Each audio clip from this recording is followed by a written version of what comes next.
tu as une baisse de foi et tu as du mal à reprendre la prière, à refaire tes 5 prières par jour, tous les jours, eh bien, il faut que tu te poses une question très importante. Et tu vas devoir être honnête envers toi-même. Est-ce que tu crois à 100% à l'akhira, à l'au-delà? Est-ce que tu crois réellement, vraiment à 100%, sans aucun doute, à la vie après la mort? Tant que tu ne crois pas à 100% à ce qui va se passer à ton âme après la mort et à la vie éternelle de l'au-delà, eh bien ta foi, elle ne sera pas complète. Il y a beaucoup de gens qui se disent je crois en Allah, je crois en Dieu, mais leur foi est très faible, presque inexistante, parce qu'ils ne croient pas sincèrement à la réalité qui va se passer après la mort. Allah nous a révélé les détails d'une manière très claire à travers le Coran et la Sunna. Beaucoup de gens disent croire en Allah, ils disent je crois en Dieu, mais est-ce qu'ils aiment Allah? Et s'ils disent qu'ils aiment Allah, est-ce que leurs actions suivent leurs paroles? Ces questions-là, il faut que tu te les poses à toi-même.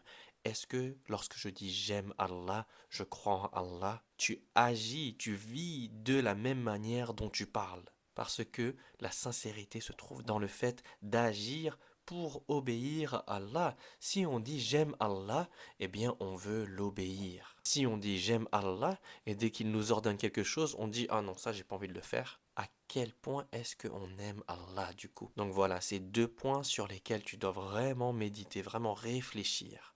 Est-ce que tu aimes vraiment Allah? Si oui, obéis-le. Soumets-toi à ton Créateur, à ton Seigneur. Tu ne dis pas j'aime Allah et après tu fais aucun effort pour celui que tu aimes. Le deuxième point, c'est que tu dois vraiment réfléchir, vraiment méditer à partir d'aujourd'hui sur ta croyance en l'au-delà, l'akhira, la vie qui se passe après la mort dans ce bas monde. Lorsque tu commences à vraiment croire à 100% à l'au-delà, à l'akhira, au barzakh, aux 3 questions que les anges vont nous poser à la mort, au jour de la résurrection et du rassemblement, le jour du jugement dernier, la vie en enfer ou au paradis. Tant que tu ne crois pas à 100% et sincèrement en cela, tu ne pourras pas réussir ton épreuve dans la dunya. Tes prières n'auront aucun sens, tes actes d'adoration pour Allah n'auront aucun sens, tu n'auras pas la motivation parce que tu n'auras pas la foi complète. La vie après la mort, c'est pas un peut-être, pas un on verra bien, pas une possibilité, c'est pas une croyance vague, c'est une certitude.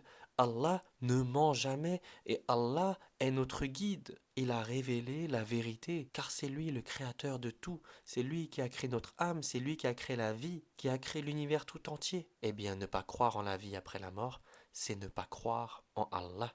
Lorsque ta croyance en l'au-delà devient une certitude intérieure, c'est à partir de ce moment-là que ta foi va être vraiment vivante. Tu vas enfin réaliser et vraiment comprendre que le bas monde ici, cette dunya, n'est qu'une épreuve.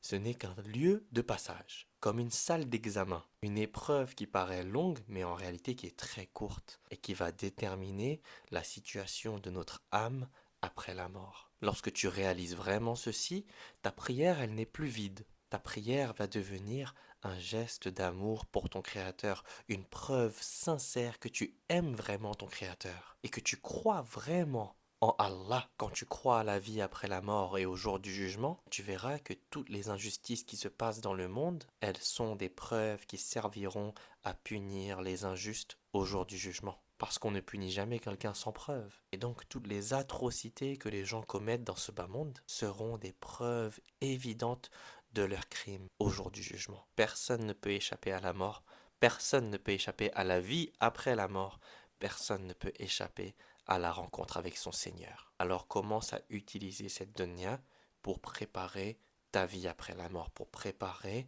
ton moment où tu seras face à Allah, pour te préparer pour le jour du jugement. La croyance en l'au-delà doit être réelle dans ton cœur, sinon tu vas toujours vivre pour la dunya. Tu vas pas vivre pour l'au-delà. Donc il faut vraiment réaliser que la vie après la mort, elle est certaine. Plus certaine que ta propre jeunesse, plus certaine que ton travail, plus certaine que tout ce qui se passe dans le bas monde. Et tu vas voir que ta foi, elle va vraiment devenir réelle. Tu vas être plus sérieux avec ton âme, tu vas la discipliner sur le droit chemin en accomplissant tes prières. Tes intentions vont devenir plus sincères parce que tu crois réellement en l'au-delà et au jour du jugement et donc tu crois réellement en Allah. Il ne faut pas que tu crois juste que Dieu existe, que Allah existe.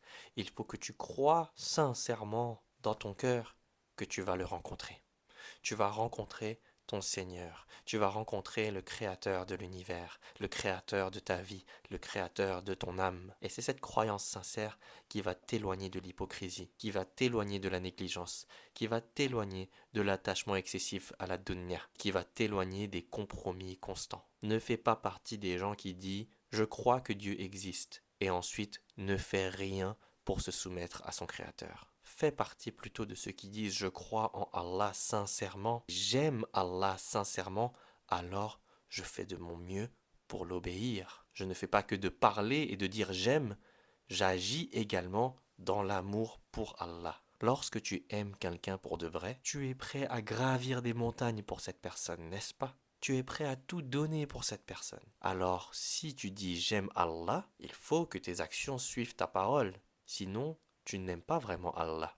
Tu fais juste de le dire. C'est lorsque tu vas vraiment croire en l'akhira, en la vie après la mort et au jour du jugement, que les ordres d'Allah vont prendre sens pour toi. Et c'est d'ailleurs pour ça que les premières révélations du Coran, pendant 13 ans, n'étaient pas sur des obligations et des interdictions. C'était sur la foi, sur l'au-delà, sur le paradis, l'enfer, ce qui se passe après la mort, le jour de la résurrection, le jour du jugement. Ensuite, 13 ans après, une fois que la foi a été enseignée et transmise, eh bien là, il y a eu 10 ans de révélation avec des interdictions, avec des obligations et ainsi de suite. Et ensuite, une fois que la foi est vraiment dans le cœur, eh bien Allah révèle comment vivre cette dunya d'une manière qui plaît à Allah, d'une manière qu'Allah agrée, avec les obligations, les interdictions et ainsi de suite.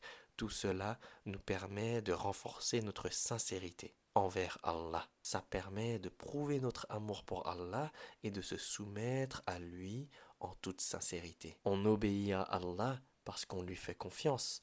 On met toute notre confiance en lui. On sait qu'il est parfaitement juste. On sait qu'il est le véritable connaisseur de toutes choses. On sait que Allah veut notre bien et on sait que la vérité appartient à Allah. Donc, travaille sur ta croyance en l'au-delà. Apprends à connaître Allah pour pouvoir vraiment l'aimer et agis pour être sincère dans ton amour et dans tes paroles. Utilise le temps qui te reste sur cette dunya, dans ce bas monde, pour préparer ta rencontre avec ton Seigneur. Demande-toi, est-ce que je suis en train de vivre comme quelqu'un qui est certain qu'après la mort, il va rencontrer son Seigneur et il devra rendre des comptes à Allah? Ou vis-tu comme quelqu'un qui croit qu'il n'y a rien après la mort?